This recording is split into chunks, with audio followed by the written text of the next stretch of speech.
Hello students, welcome back.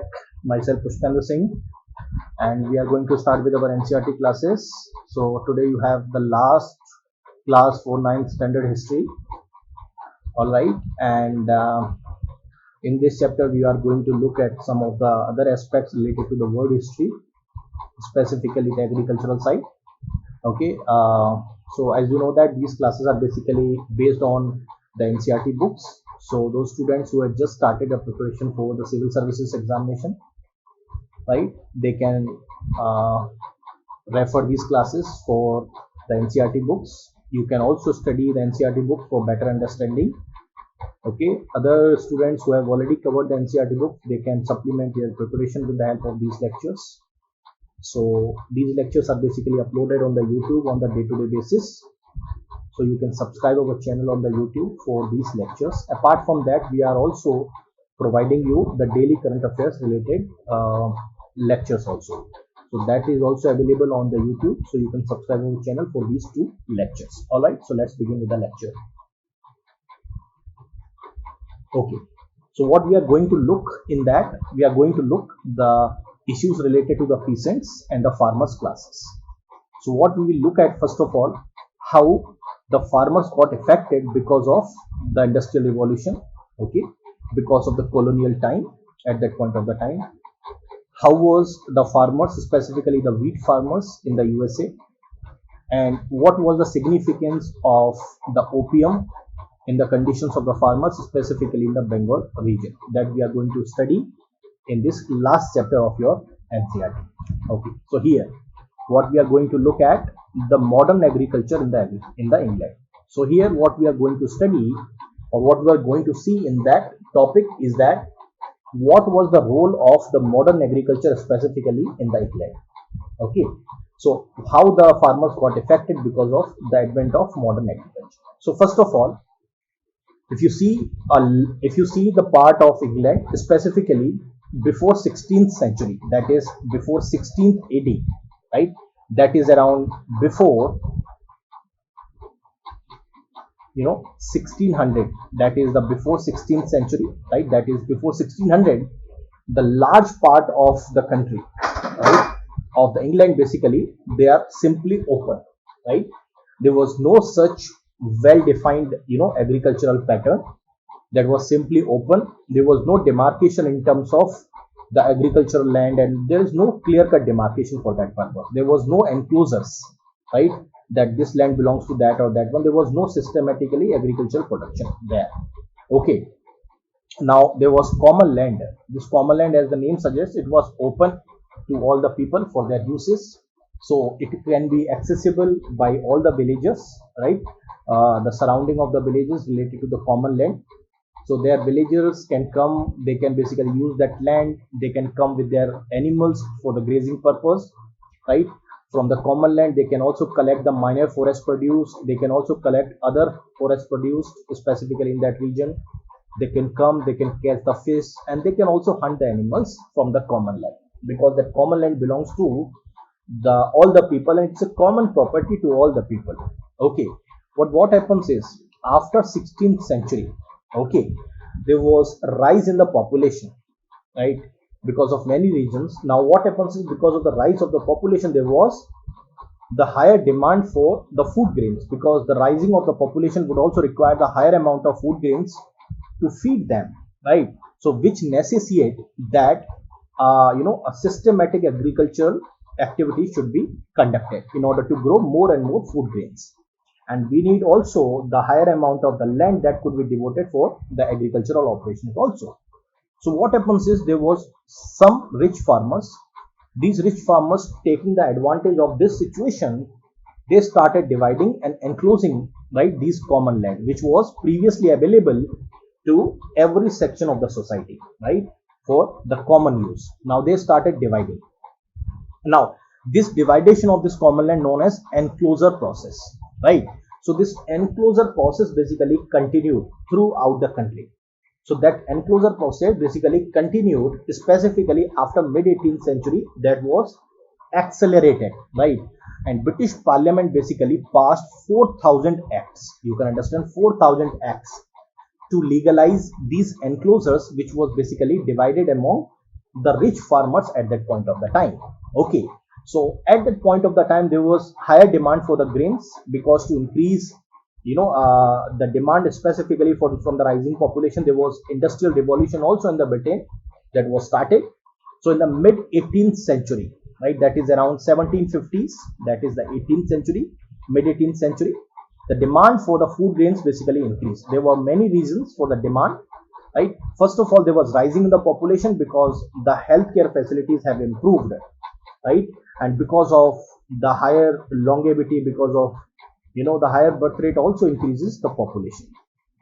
Now, there was also the rise in the urban areas. Number of urban areas increased. The people started seeking the employment opportunities in those urban areas. So people began to live and work specifically in the urban areas. Now the population has started increasing, and this necessitated the higher amount of food grains. And also there was a war between the England and the France, which also necessitated the higher amount of food grains to feed the military for the purpose of the fighting or waging the war. Now the enclosures, as I told you, is a process by which the rich farmers basically started dividing those lands or common land among themselves.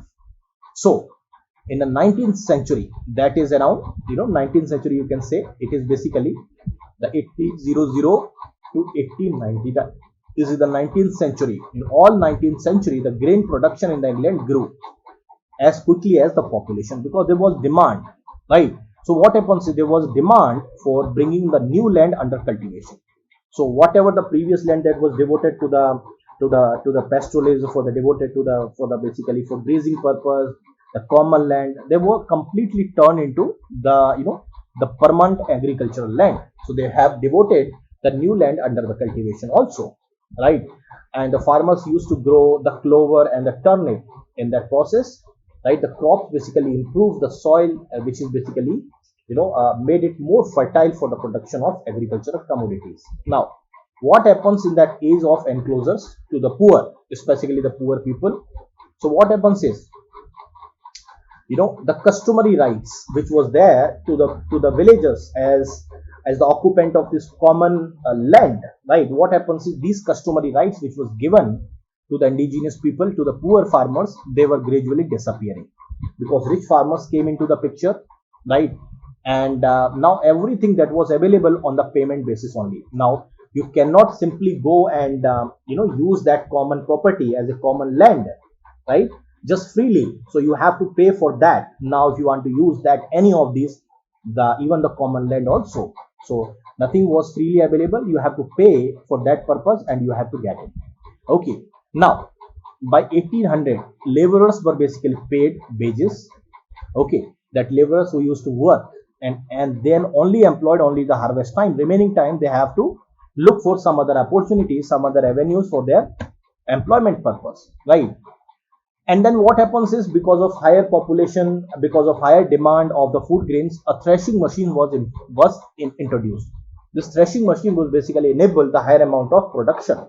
So what happens is, during the Napoleonic Wars, right, these farmers began to buy the new threshing machines. Why? Because there was a shortage of the labor, because in the war the more people is needed. The government is pushing the more and more people to join this military adventure, because the war required the more human, right, to be involved in the war. So there was the fear of the shortage of the laborers, because more people are involved in the war as a soldiers. So what happens is, the farmers, or especially rich farmers, started buying these threshing machines, because they have suspicion that because of shortage of the labor, their productivity may go down. So what happens is, when the war ended, especially the Napoleonic War ended, the soldiers basically who were the farmers, they returned to the villages. And now these soldiers who return to the villages after the war, they need basically some sort of employment to sustain over there, isn't it? But what happens is, they have seen that the farmers have, the rich farmers have brought the threshing machines. These machines are basically took over their avenues for the employment. So their jobs were taken by the machine. So what happens is, they started threatening the farmers, rich farmers, that you should throw away these machines, because these machines are deprived of the workmen of their livelihood. So the most of the letters that were signed at that point of the time by the soldiers, that was signed in the name of Captain Swing, that was basically the leader. So what happens is, there was a case study of the US, that point of the time there was huge, basically, the people, how they have survived, right, in that process. So what happens is, if you see in 1780s, up to 1780s, there was white Americans basically are those settlement where predominantly white people resided. So these white settlements were basically confined in the narrow strip. Narrow strip, if you see the US's map, it is a narrow strip where in the coastal land to the eastern side, specifically in the all along the coastal land, this narrow strip all along the white American settlements were there. The indigenous people or the Native American people basically lived throughout the country. Only the white settlements that were there all along the coastal lands. Now what happens is, these white Americans lived in the narrow strip of the coastal land in the east. Now it is the eastern direction.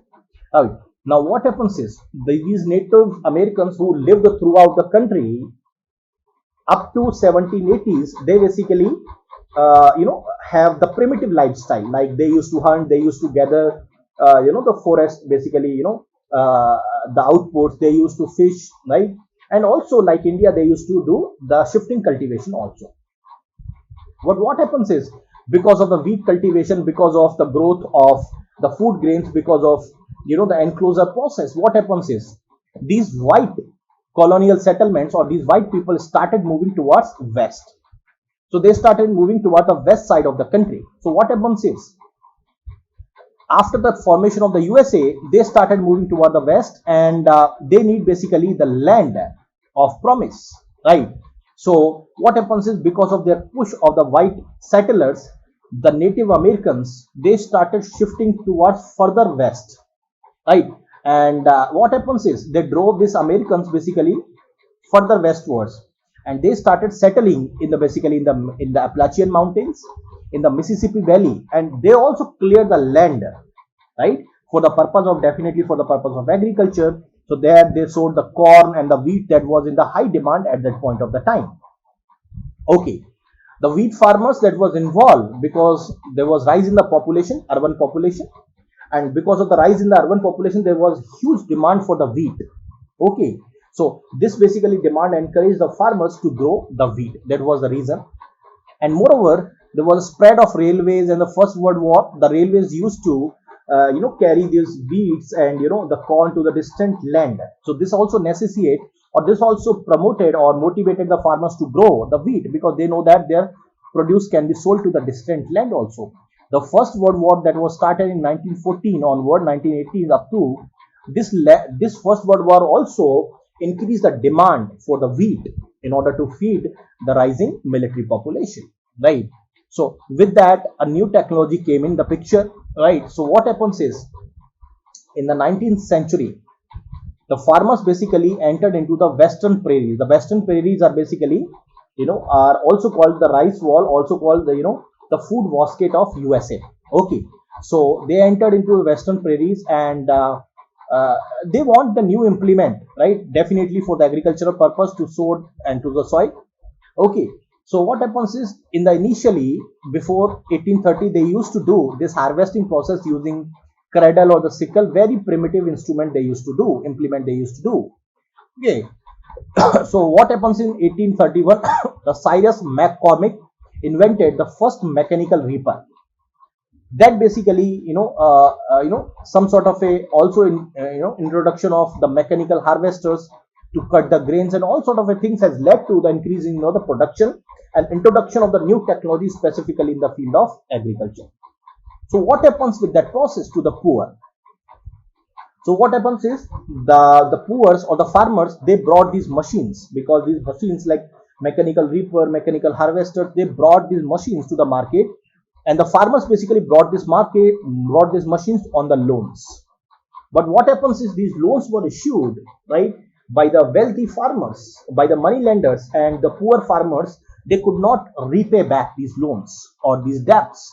Now what happens is, they deserted their farms because they don't have to They don't have the money to repay back. Now they started leaving those lands and they started looking the elsewhere, the other avenues where they can work.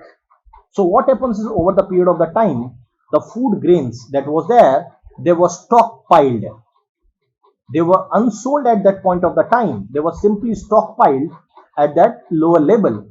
Now what happens is the wheat prices fell down because there was huge production. It was stockpiled, right? And the export market collapsed at that point of the time. And then created the ground for the great agrarian depression of 1930s, which has again engulfed the American economy at that point of the time. Okay. Then there is one more case study that is called dust bowl. So what happens is dust bowl is something which is referred to the dust storm. In 1930s, that were the great agrarian depression was going on. The dust storm also lagged.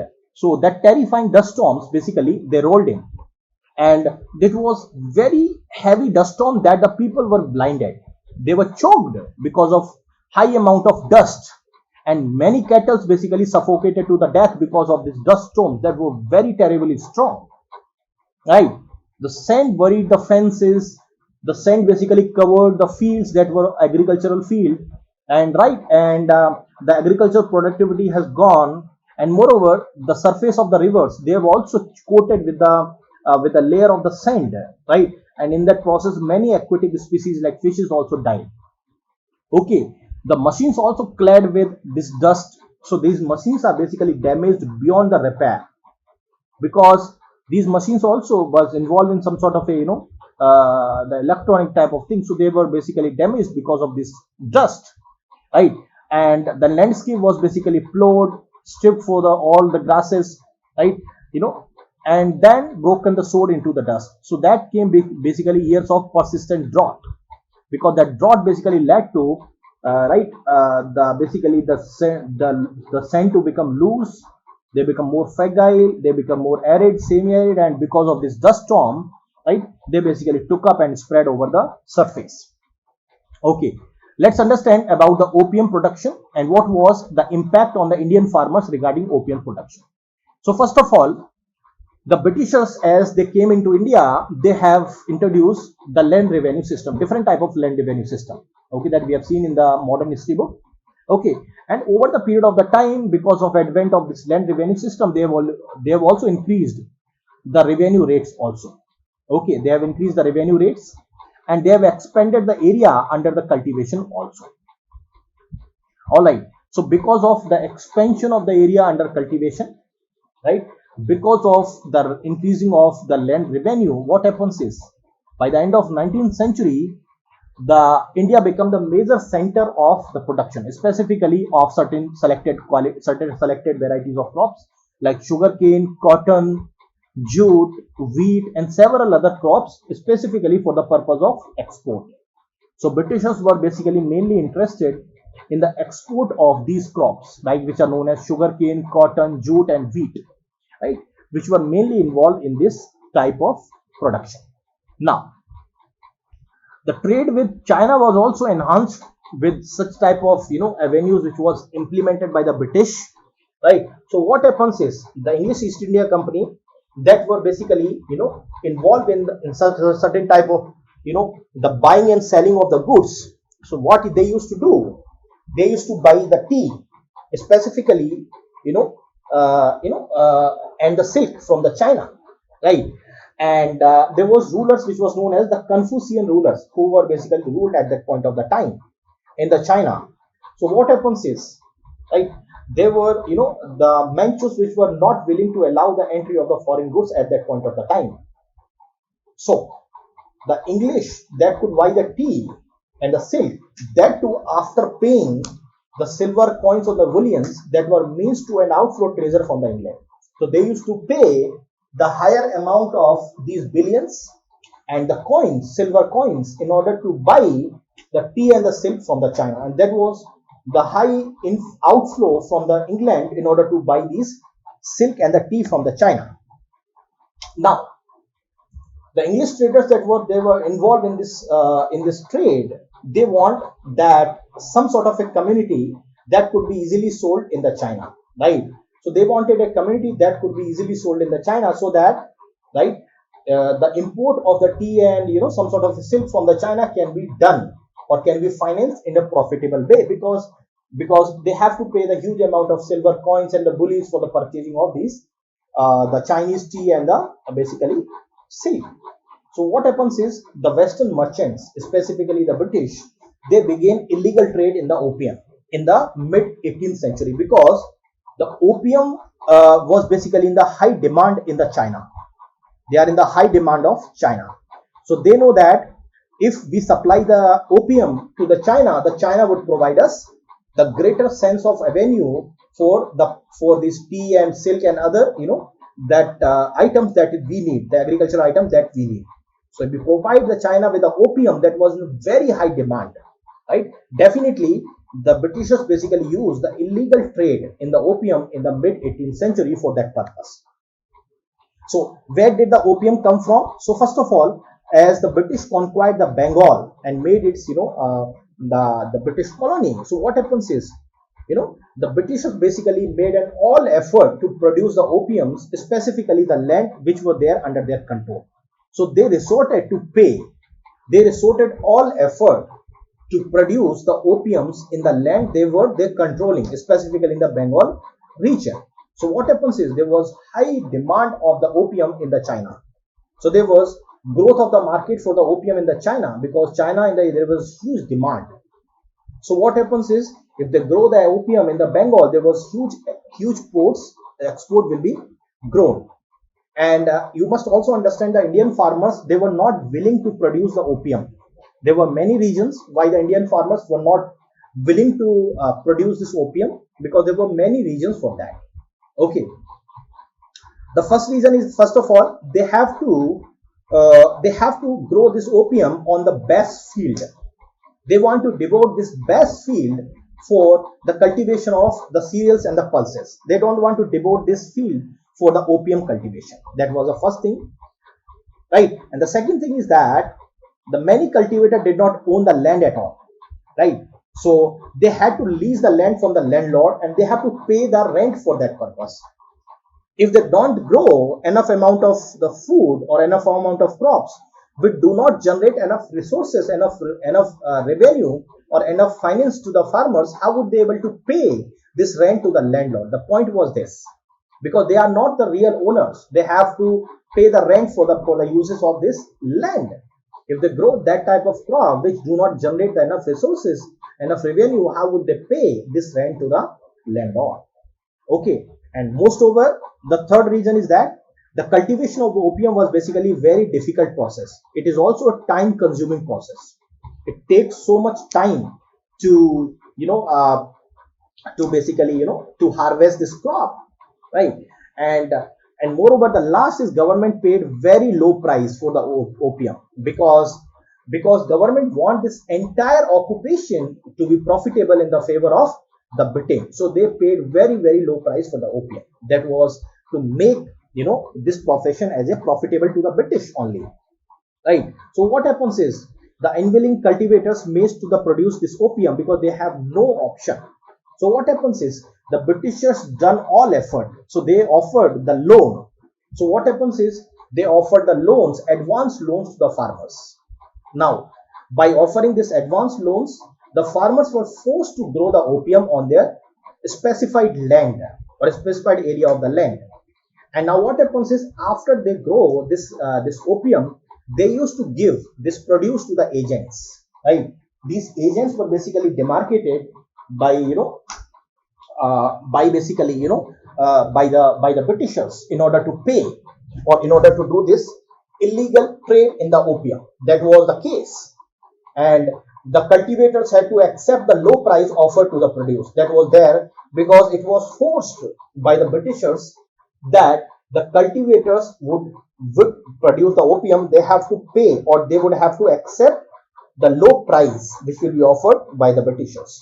So they were compelled first of all to take the loans from the British, from the East India Company. They were compelled to produce the opium in their land, that too at the low price, right? So this was totally a business for the cultivators that was totally unacceptable, and it was also totally unprofitable to the farmers. Okay. Now the Britishers want the farmers to sell this the opium at a very cheap price, right? And the Britishers in turn want to sell this at a very high price. So in turn, the Britishers want to earn the huge profit from this opium trade. Okay. So what happens is by the early 18th century, the cultivators began to refuse the advances because they started learning, that they have to defend their rights, and moreover because of the education, the awareness, because of many associations that were set up, they basically begin to refuse these advances, right? And many cultivators sold their crops to the traveling traders, because these traveling traders who offered higher prices, instead of selling to the British agents, they started selling their produce to basically to the traveling traders who basically offered the higher prices. Now in 1773, the British government in the Bengal, basically they established a monopoly in the trade of opium for that purpose. And in 1820, the British basically found that there was a drastic fall in the opium production in their territories because of the cultivators began to refuse, to take the advance and to produce the opium in such an unprofitable manner. Okay, so what happens is because of such, there was high demand of the opium, right? So the production of the opium began increasing outside the British territory, which was not controlled by the British. So it started increasing the opium production in the central India, in the Rajasthan also. But such areas of central India and the Rajasthan was not their control of the British. So they was not under the British control. So what happens is the local leaders, local traders in these regions, they were offering much higher prices to the peasants, right? So much higher prices were offered to the peasants, and peasants were basically, resorted to growing of this opium in those regions. Now, this basically infuriated the Britishers because they want to have the monopoly in the opium production. So what happens is the government of the Britain, or the government of East India Company that was set up in the Bengal, they basically instructed their agents in those princely states to confiscate all opium, because they want to control the opium trade in their hand and to destroy all the crops. That is the, how their intention is to earn the profit by themselves only, right? The purpose is not to the welfare of the farmers and all sort of the things. So they ordered to confiscate all the opium and destroy all the crops that were there in the princely states. So there was a time when such type of activities were very rampant at that point of the time. All right, and this has ultimately led to certain the Britishers, the evolution of the motive of the Britishers that was basically there with respect to those the ill motives of the Britain, which was basically mainly driven by the earning of the huge profits and not the welfare of the farmers or the investment in the agriculture. That was not the motive of the Britain at that point of the time. So that was the case. All right, so that's all for today's lecture. All right, we'll meet again tomorrow for our next lecture, that we are going to study or going to start with our 10th standard social science book.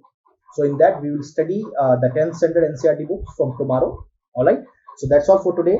Thank you very much. We'll meet again tomorrow. Thank you very much.